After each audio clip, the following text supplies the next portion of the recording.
You shouldn't have written that last note, she said, her voice barely steady. Across the dim aisle of the bookshop, he stood still, as if the years between them had frozen him in place. I almost didn't, he replied, but you never answered the others. Her fingers tightened around the folded page. All winter she had been finding them. Quiet messages hidden inside returned books, lines written in careful handwriting, as if every word had been weighed before it touched the paper. Memories, questions, things no stranger should know. She had told herself it was coincidence until tonight, until the moment she opened the last returned novel and found a single sentence. You said no once. I won't ask again. Now the man she had turned away years ago stood in front of her again, older, quieter, watching her like someone who had been waiting for the end of a story that never finished. You shouldn't have come back, she whispered. His eyes softened, almost sadly. I didn't come back, he said. I just finally stopped pretending I had left. If you find comfort in slow, emotional stories like this, subscribe and stay with us for the next one. The bookshop always smelled faintly of dust, paper, and orange peel. Clara liked it that way. It was a quiet smell, a patient smell, the kind that belonged to places where time moved slowly enough for people to hear themselves think. Outside the tall window, winter had settled over the street like a long exhale. Snow rested on the iron railings, softened the outlines of bicycles, turned the city's noise into something distant and blurred. Inside, the shop breathed differently. Every morning, Clara unlocked the door at exactly 9, turned on the amber lamps above the shelves, and walked the narrow aisles in silence. She touched the spines of books the way some people touched old photographs. Carefully, respectfully. The shop had belonged to her father once, before illness thinned his voice and slowed his steps, before the day he handed her the small brass key and said, "You always listened to books better than I did." She had never left. The world beyond the window had changed many times since then. New cafes opened, old storefronts disappeared. People moved away, came back older, carrying children or regrets. But inside the bookshop, the rhythm stayed almost the same, until the first note appeared. It happened 3 months earlier on a gray afternoon when the heating pipes clicked softly and the shop was nearly empty. A regular customer had returned a stack of novels. The kind of polite ritual the shop quietly allowed for loyal readers. Clara was sorting them behind the counter when a folded piece of paper slipped from the pages of a worn paperback. At first she assumed it was a receipt, but when she unfolded it, she saw handwriting. Small, deliberate. Only one line. You still underline the sentences that hurt the most. Clara stared at it longer than she expected to. The sentence meant nothing, and yet it carried the strange weight of recognition. Like hearing your name spoken in a crowd you thought didn't know you existed. She turned the book over, a novel she had read years earlier. A quiet story about two people who met too late and tried not to admit it mattered. She placed the note back inside and told herself it had nothing to do with her. But that night, when she locked the door and switched off the lights, the sentence lingered in her mind. The next note appeared 4 days later. Another returned book, another folded page. This time, the handwriting was the same.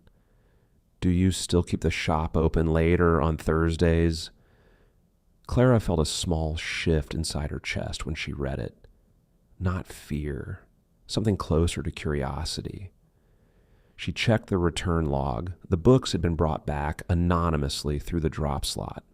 No names, no receipt numbers.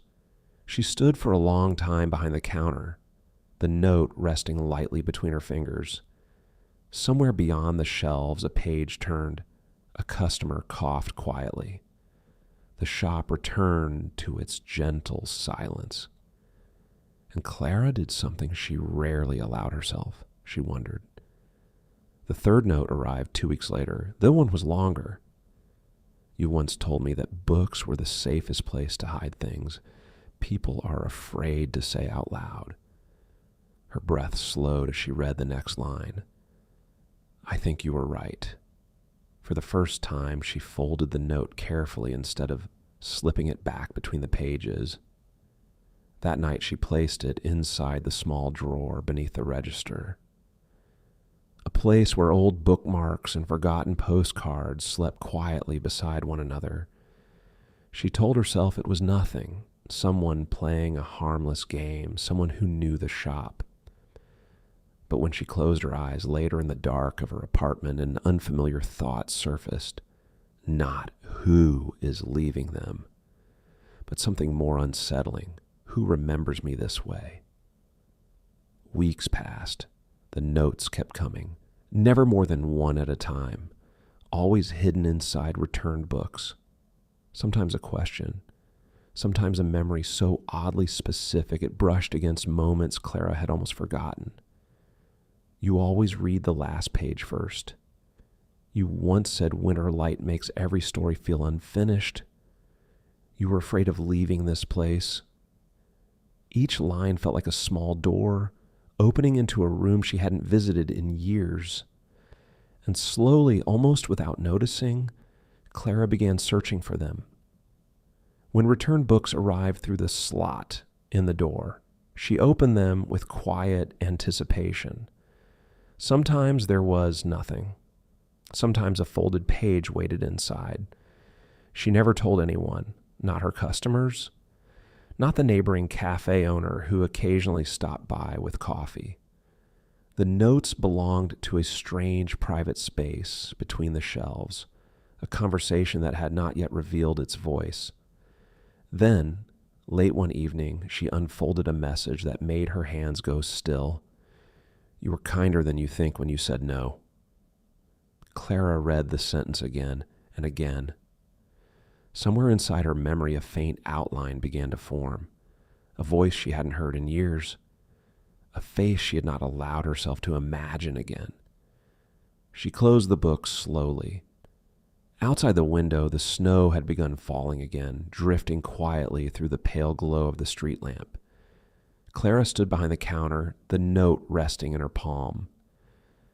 And for the first time since the messages began, curiosity shifted into something else, something heavier, something that felt a little like the past walking slowly toward the door of the bookshop. Winter deepened, and with it the quiet rituals of the shop. Clara began noticing things she had ignored before, not in the notes, but in herself. She caught herself lingering over returned books before opening them, feeling a small current of anticipation she tried to disguise as routine. Sometimes she waited until evening, telling herself she was simply busy with customers, though the truth was less practical. She had begun to enjoy the uncertainty. It was strange, she thought, how easily a person could grow used to an invisible presence. The notes were never dramatic, no declarations, no demands, just fragments. One evening, she opened a returned poetry collection and found a line written on the inside page. You once said that quiet places remember people better than loud ones. She turned the page slowly, nothing else. Another night, a small novel about travel carried a message tucked near the final chapter. Do you still close your eyes when the bells from the church down the street ring? Clara stared at that one longer than the others, because it was true, and because she had never told anyone. The first time the bells rang after she read it, she felt suddenly aware of her own body standing behind the counter, the sound vibrating faintly through the glass of the window. Without thinking, her eyes closed. Just for a second. When she opened them again, she looked around the shop as if expecting someone to be watching, but the shelves were quiet. The lamps hummed softly overhead. Nothing had changed, except something inside her. By the middle of January, the notes had begun to form a rhythm. 3 or 4 days would pass, then another one would appear. Clara began keeping them all in the drawer beneath the register, folded carefully in the order she found them. She told herself she was preserving evidence, though she wasn't sure evidence of what. One snowy afternoon, the cafe owner from next door leaned across the counter and watched her sorting returned books. "You look distracted lately," he said casually. Clara smiled faintly. "Just winter." He nodded in the knowing way people did when they believed they understood something simple, but winter had nothing to do with it. That evening, after closing, she sat behind the counter and unfolded the notes again. There were 12 now. 12 quiet voices from someone who seemed to know her better than most of the people who passed through the door each day. She spread them across the wooden surface like small pieces of a puzzle. Some were memories, some were questions, some felt almost like confessions that stopped one sentence too early, and slowly, almost reluctantly, a name began to take shape in her thoughts. Not a stranger. Someone she had known once. Someone she had deliberately allowed to fade from her life. Elias. The name came with a faint ache of recognition. Years earlier, before the shop fully became her world, Elias had been one of the few people who understood the strange calm she felt inside these walls.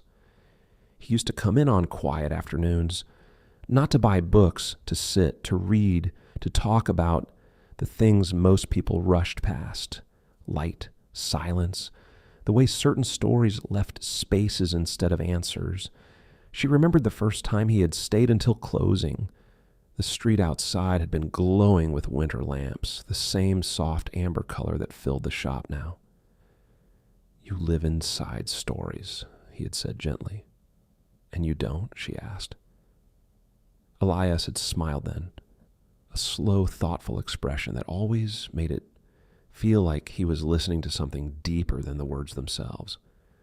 "I visit them," he replied. "You stay." Back then, Clara had not understood the difference.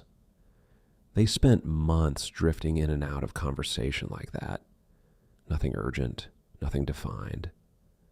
Two people slowly circling, a connection neither of them named. Until one evening he stood by the door with his coat already on and said quietly, "I think I'm starting to care about you more than I planned." Clara remembered exactly how the room had felt in that moment. Too small, too exposed. The shop had always been her shelter, the one place where emotions didn't demand answers. So she did the only thing that felt safe. She stepped back.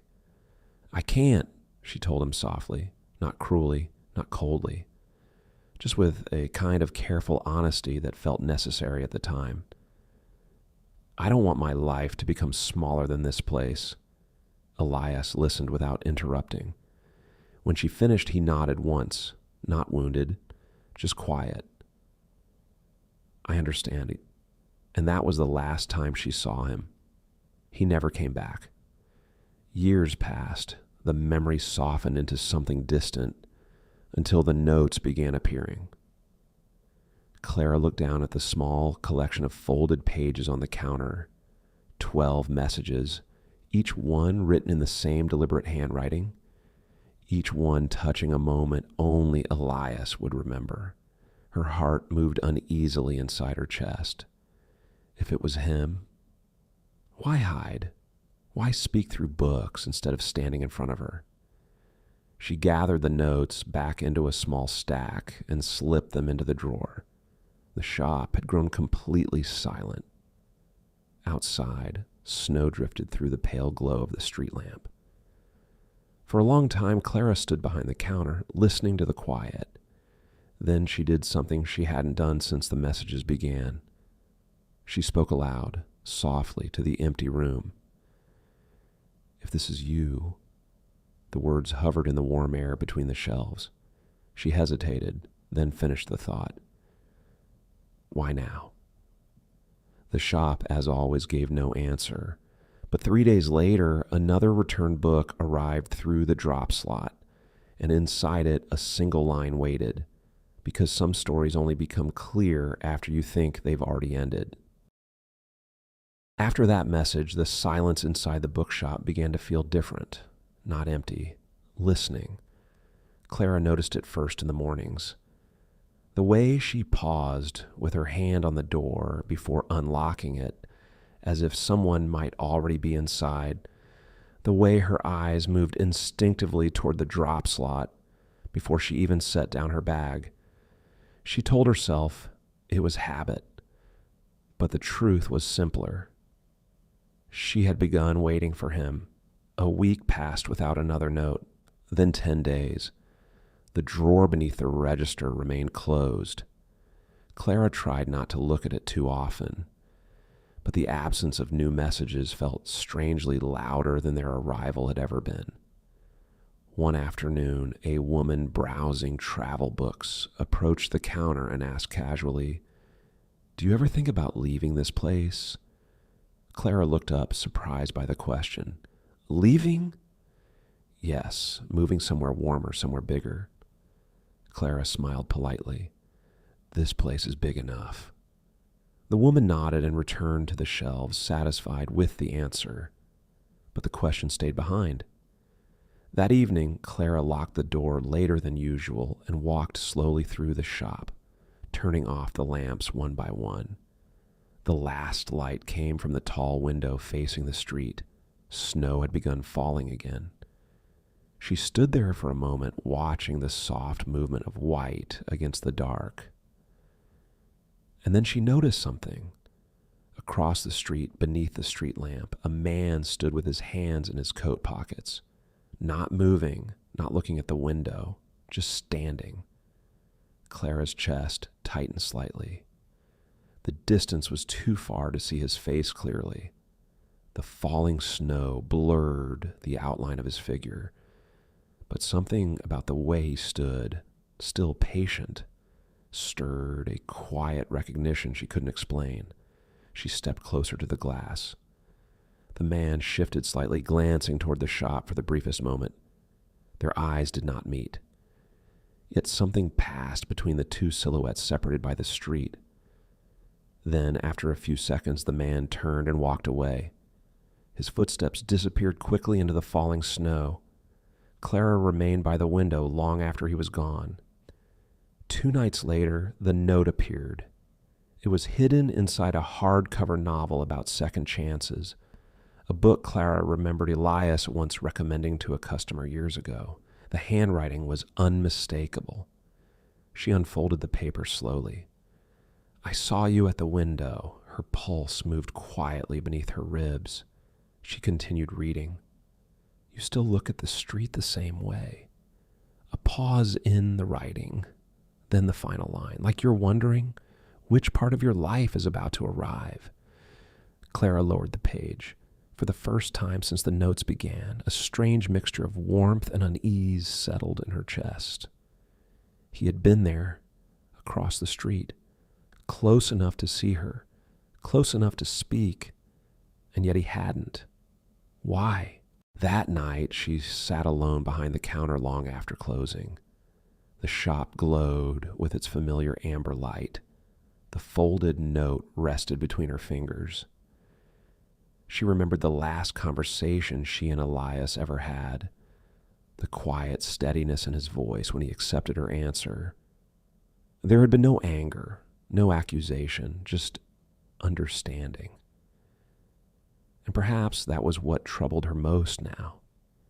If he had been hurt, it would have been easier to dismiss the notes as bitterness or unfinished emotion.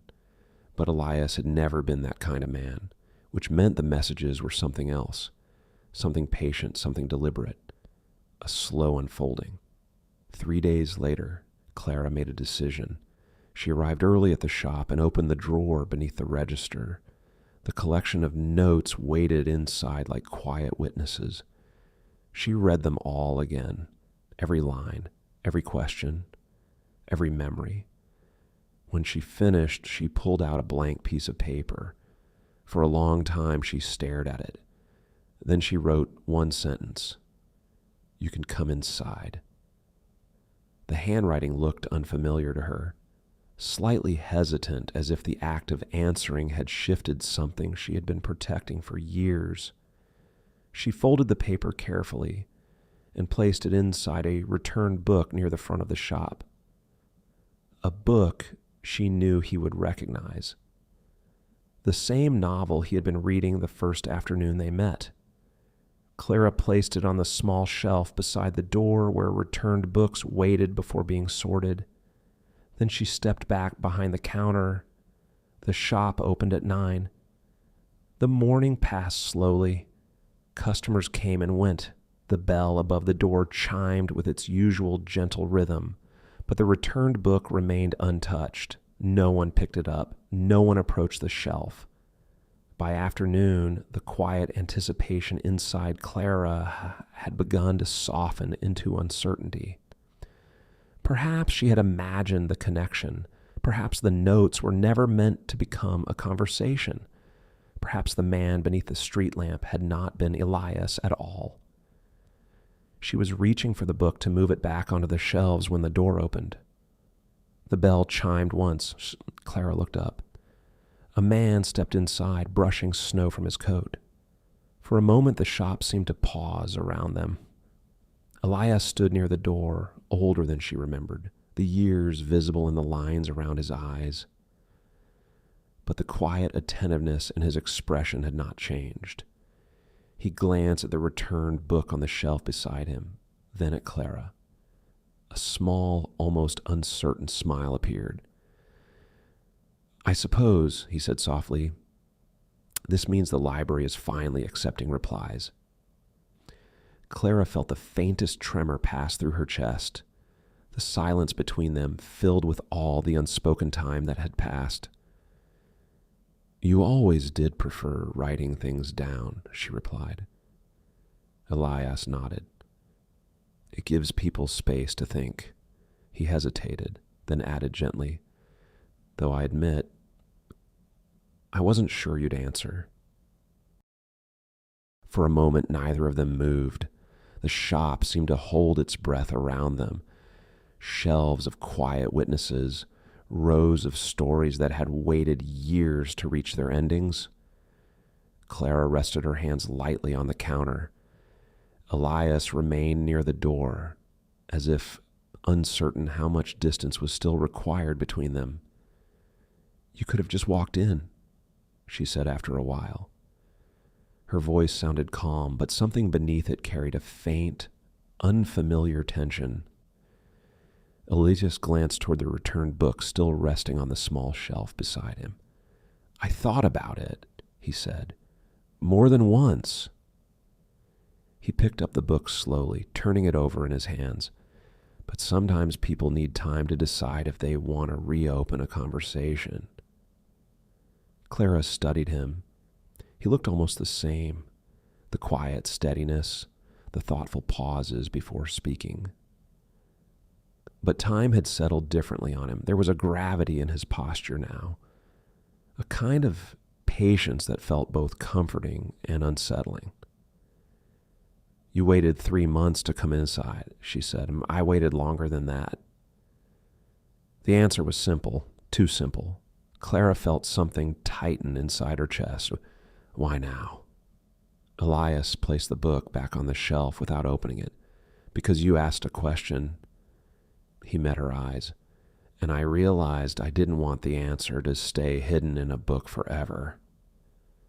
Silence unfolded between them again. Outside, the snow continued falling in soft spirals beyond the window. Inside, the warm lamps cast long shadows across the wooden floor. Clara became suddenly aware of how small the space between them truly was. Years had passed, yet the distance was only a few steps. "You could have written anything," she said quietly, An explanation, an apology, a reason. Elias tilted his head slightly. For what? For disappearing. He considered the word. I didn't disappear, he said gently.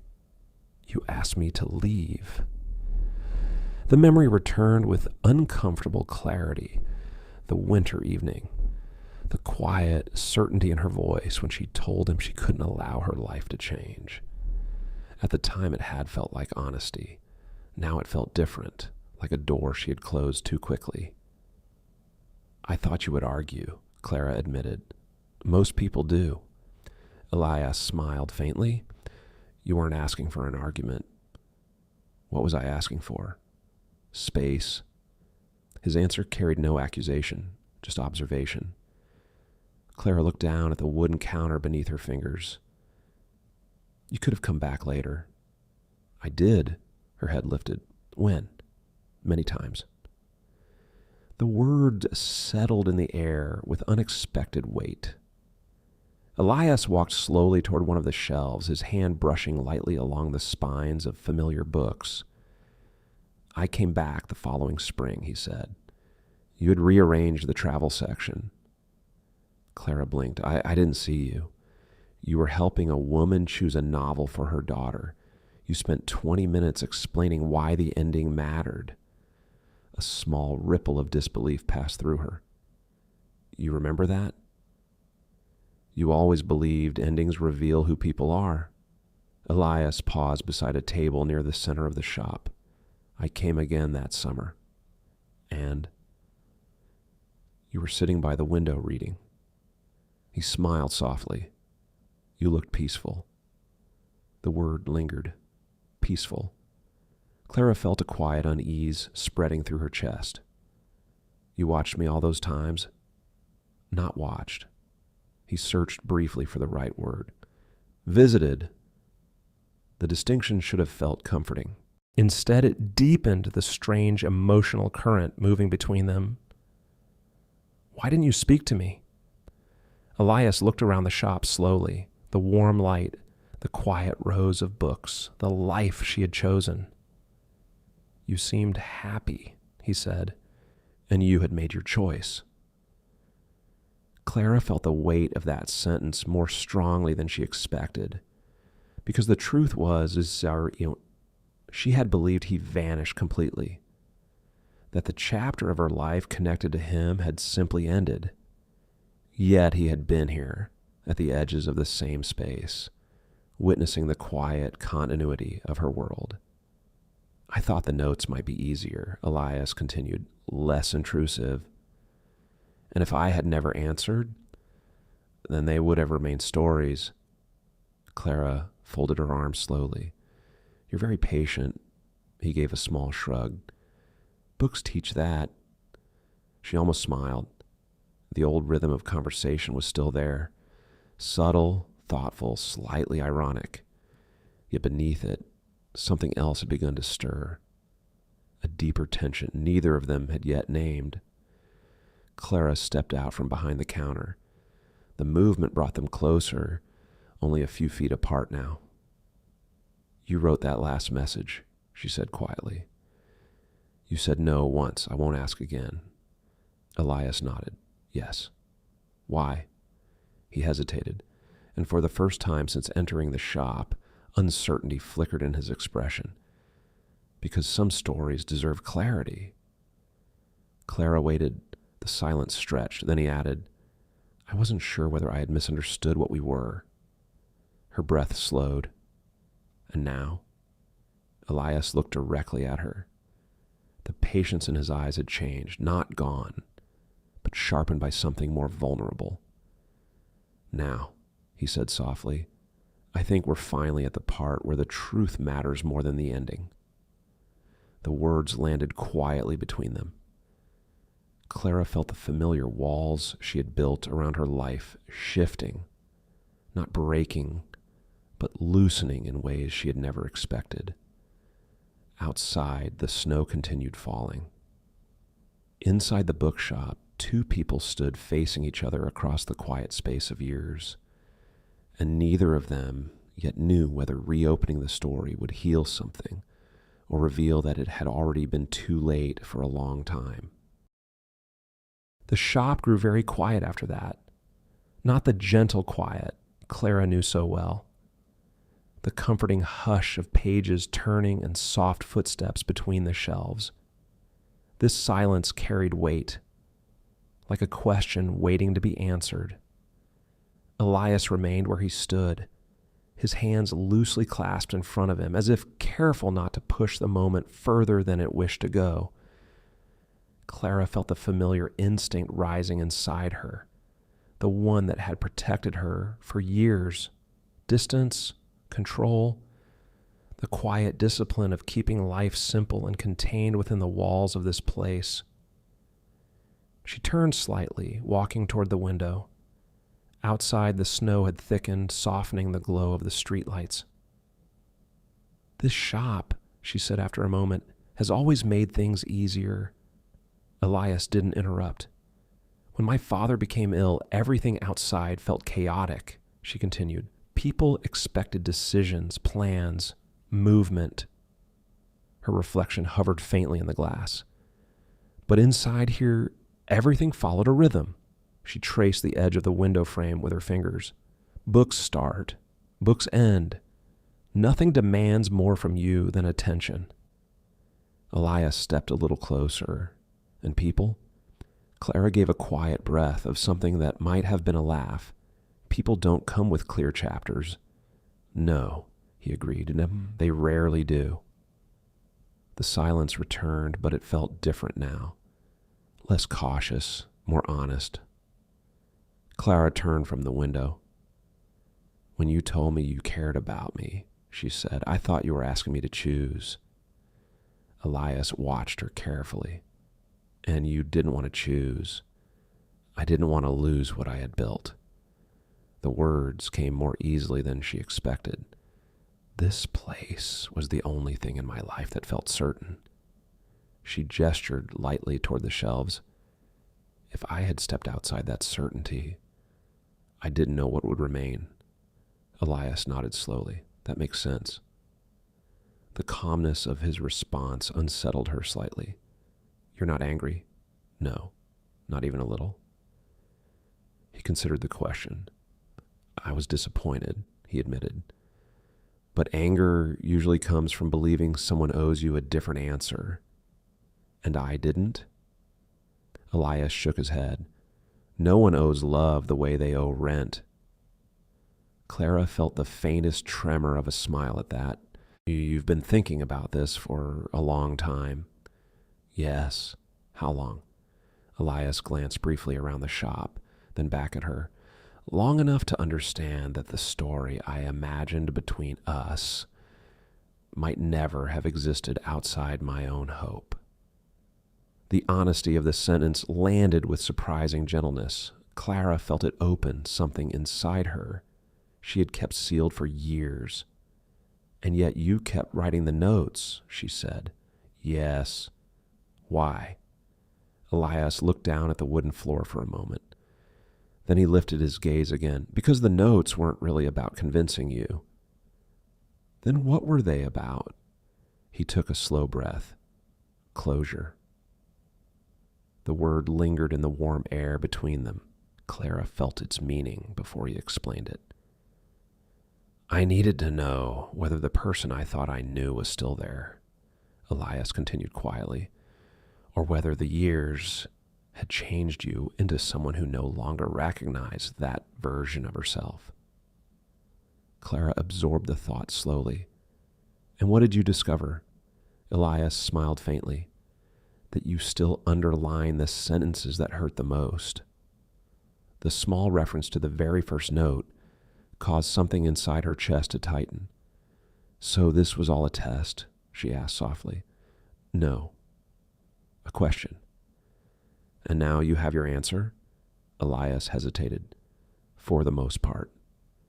The calm finality in his tone stirred something unexpected in Clara, a flicker of unease. "You're leaving again," she said. It wasn't quite a question. Elias didn't deny it. "I think I should." The simplicity of the statement landed like a quiet shift in the room. Clara felt the familiar instinct to accept the moment, to let the story close neatly, the way books often did, but something resisted. "You came all this way," she said slowly. 3 months of notes. Years of silence before that. "Yes. And now you're ready to walk out?" Elias's expression softened. "Clara." The way he said her name carried a tenderness that had never completely disappeared. "I didn't come back to change your life." "Then why did you come back at all?" Elias looked toward the door.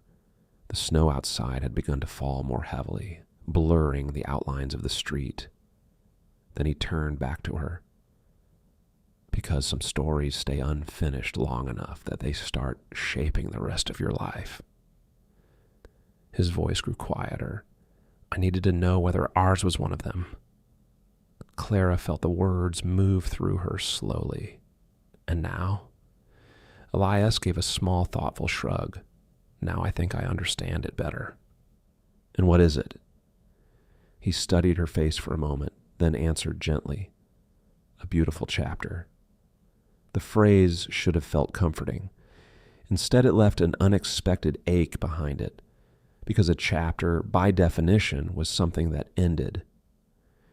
Elias stepped toward the door, not abruptly, not dramatically, just with the quiet certainty of someone who believed the moment had reached its natural conclusion. His hand rested on the brass handle. Clara watched him. Every instinct she had practiced for years told her to remain still, to let the door close, to allow the shop to return to its quiet rhythm. But as Elias opened the door slightly, letting a breath of cold winter air slip into the room, a realization surfaced with sudden clarity. The safety she had protected all these years had not truly been peace. It had been absence. And absence, she understood now, was not the same as solitude. Behind the door, the street waited. The snow continued falling. Elias paused on the threshold, turning back toward her one last time. Neither of them spoke, but the decision that would shape the rest of the story had finally arrived. For a moment, Clara said nothing. The door remained half open, winter air slipping quietly into the warm space of the shop. Snowflakes drifted through the narrow gap, dissolving against the wooden floor before they could fully exist.